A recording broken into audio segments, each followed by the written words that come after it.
I grew up in a high demand religion. It was very rigid, there were a lot of rules, and it lacked a nuanced understanding of life. Everything was boiled down to being either good or bad. And the messages directly or indirectly given to me were telling me that if I felt internal distress or discomfort, it was because I wasn't aligned enough with the tenets of the religion. I didn't have access to God's love or grace because I wasn't good enough.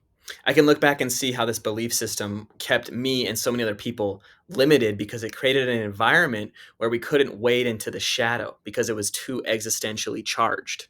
The internal dialogue sounded something like, I can't explore my darkness because if the darkness is there, then I must be bad, which is wild because it doesn't account for reality. As a human being, you have the capacity for all things. You are whole, you're the entirety of the human experience and human expression. So, getting in touch with badness is not a pathway to identifying as bad. It's actually the opposite. It's the liberating force that makes it possible to actually choose goodness. So, if you're like me and you're avoiding your badness because of religion or other egoic factors, then it's really limiting your ability to become whole. And I encourage you to take a look at it. Avoiding it is not going to make it go away.